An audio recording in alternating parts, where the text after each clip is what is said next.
আসসালামু আলাইকুম ভিউয়ার্স, আবার আপনাদের সামনে চলে আসলাম বৃষ্টির নাম্বার গল্পের 29 নম্বর পার্ট নিয়ে। তো চলুন আর দেরি না করে শুরু করি। হসপিটালে কোটে উঠে মাথা নিচু করে পাথর হয়ে বসে আছে আদনান। চোখের কোণে পানি চিকচিক করছে। প্রচণ্ড শক্ত গম্ভীর মানুষ আদনান এত সহজে ভেঙে পড়ে না, কিন্তু আজকে ভেঙে পড়েছে। নিজেকে শূন্য লাগছে ওর। চিৎকার করে কাঁদতে ইচ্ছে করছে, কিন্তু অদ্ভুত পারছে না। আর পারবে কী করে? ও তো মেয়ে না, ও ছেলে। মেয়েদের মতো নিজের কষ্ট সবার মাঝে বিলীন করতে পারে না। মেয়েদের মতো সহজেই কাঁদতেও পারে না। পারলে বোধহয় ভালো হতো, যন্ত্রণাটা কমতো।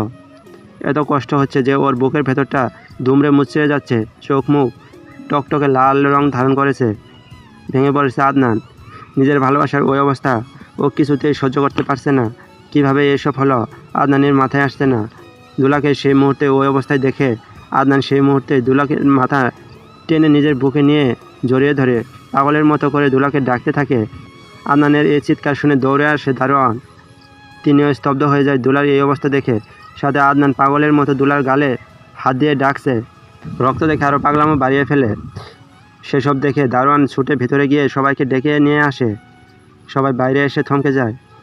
দুলার মা তো দুলা বলে চিৎকার দিয়ে ওইখানে জ্ঞান হারায়। তাকে কোনো মতেই সামলায় আদনানের মা। তার চোখেও জল ভরে আসে। দুলার বাবা স্তব্ধ হয়ে তাকিয়ে থাকে তার একমাত্র কলিজার টুকরা মেয়ের দিকে। সবাই অবাক হয়ে তাকিয়ে আছে দুলার দিকে। আর নিচে আদনান দুলাকে ধরে পাগলামো করছে। দুলা রানী জান কলিজা বলে ডেকে চলছে। দুলা সারা শব্দ দিচ্ছে না। আদনানের বাবা দুলার বাবার দিকে তাকিয়ে বলে, বন্ধু তাড়াতাড়ি চল, দুলাকে হসপিটালে নিয়ে যেতে হবে। ভেঙে পড়িস না বন্ধু, আমাদের দুলার কিছুই হবে না। আদনান দুলাকে ছাড়বে না, ওভাবেই ধরে ডেকে চলেছে দুলাকে। তাই সবাই আদনানকে টেনে সরিয়ে দুলাকে গাড়িতে উঠায়। আদনান দুলার জন্য কতটা পাগল পরিবারের সবাই জানে। তাই আদনানকে বুঝিয়ে হসপিটালে নিয়ে আসে। দুলার মাথায় শক্ত করে কিছু দিয়ে আঘাত করা হয়েছে বলে ডাক্তার জানিয়েছে। দুলার অবস্থা ক্রিটিক্যাল অনেক, কারণ আঘাতটা গুরুতরভাবে লেগেছে। 1 ঘন্টা পর ওটি থেকে ডাক্তার বেরিয়ে এলো আর জানালো, ডাক্তার আমার মেয়ের কী অবস্থা? ও ঠিক হয়ে যাবে তো? দুলার বাবা দৌড়ে এসে জিজ্ঞেস করে। ডাক্তার বলে, সরি মিস্টার, 12 ঘন্টার মধ্যে জ্ঞান না ফিরলে আমাদের পক্ষে কিছু করা সম্ভব না। দুলার বাবা এটা শুনে পড়ে যেতে নেয়। আদনানের বাবা তাকে আগলে নেয়। আদনান বসেছিল। ডাক্তারের কথা শুনে এক ঝটকায় ছুটে আসে আর ডাক্তারের শার্টের গলা শক্ত করে জড়িয়ে ধরে ক্রোধ নিয়ে বলে, কি বললেন আপনি? কিছু করা সম্ভব না? ডাক্তার আদনানের এমন কাণ্ডে বিস্ময় হয়ে হতভম্ব হয়ে যায়। বড় বড় চোখ করে তাকিয়ে বলে, কি করছেন? ছাড়ুন। আপনি আমার দুলাকে বাঁচাতে পারবেন না কেন? দুলার কিছু হলে খুন করে ফেলব। এবার ডাক্তার রেগে যান আর আদনানকে অনেক কষ্টে নিজে থেকে সরিয়ে বলে, এসব কি গুন্ডামো হচ্ছে? আপনি আমাকে থ্রেট দিচ্ছেন কেন? আর শুনেন, কোনো ডাক্তার চায় না তার পেশেন্ট মারা যাক। তাই এমন করবেন না আমাদের সাথে। আমরা চাই তারা আমাদের কাছে আসে, তাদের জন্য ঠিক করতে পারি, কিন্তু আমাদের হাতে তো সব নেই। কারণ উপরে একজন আছে যিনি সব কিছু নির্ধারণ করে রাখেন, মহান আল্লাহ তাআলা। তাই আমাকে এইভাবে না ধমকে আল্লাহর কাছে দোয়া করুন। চাইলে তিনি পারবেন আপনাদের কাছে মানুষকে ফিরিয়ে দিতে। রাগে ওনার চোখ লাল হয়ে এসেছে। আদনানের বাবা আদনানকে সরিয়ে বলল, ডাক্তার আই এম সরি, ওর হয়ে বলছি। আসলে দুলাকে খুব ভালোবাসে তো, তাই এমন করে ফেলছে। প্লিজ কিছু মনে করবেন না। ডাক্তার বলল ওনার কষ্ট হচ্ছে বুঝেছি, বাট এসব কি, তবুও ক্ষমা করলাম। ভালোবাসার মানুষটি কিছু হলে কেমন লাগে সেটা আমি জানি, বাট নেক্সট এমন করলে আর না। বলে ডাক্তার চলে গেল। ছেলের দিকে রেগে তাকালো উনি। আদনান আর দাঁড়ালো না। জানলার কাছে এসে আবছাভাবে দুলার শুকনো মুখের দিকে তাকিয়ে রইল। তারপর কি যেন ভেবে হসপিটাল থেকে বেরিয়ে এলো। আদনানকে বেরিয়ে যেতে দেখে আদনানের বাবা চিন্তা করছে। করিডোরে বসে ছেলে এই রাতে কোথায় গেল? এদিকে বন্ধুকে একা রেখে যেতেও পারছে না। ছেলেটাকে নিয়ে আর পারি না। দুলার এই অবস্থা, ও যদি নিজে কোনো ক্ষতি করে বসে, ভয় পাচ্ছে উনি। আদনান সোজা মসজিদে চলে আসে। ডাক্তারের কথা শোনার পর ওর এইটাই মনে হচ্ছিল। তো হাত তুলে দুলার জীবন চাচ্ছে। দুলাকে ছাড়া এতদিন পর, এত প্রতীক্ষার পর আমি আমার ভালোবাসার মানুষকে পেয়েছি। আল্লাহ তাকে এভাবে আমার থেকে কেড়ে নিও না। ওর জীবন তুমি ভিক্ষা দাও আমাকে।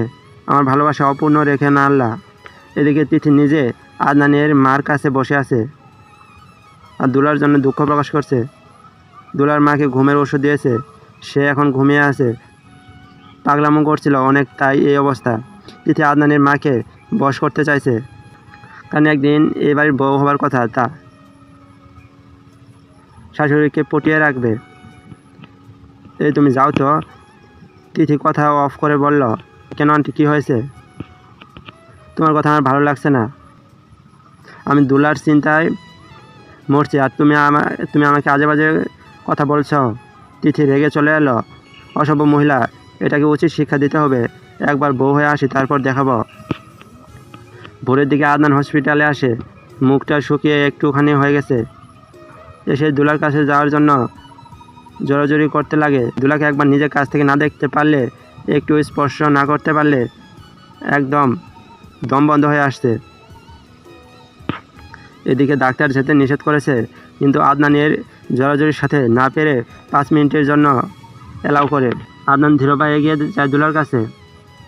মাথায় ব্যান্ডেজ করা।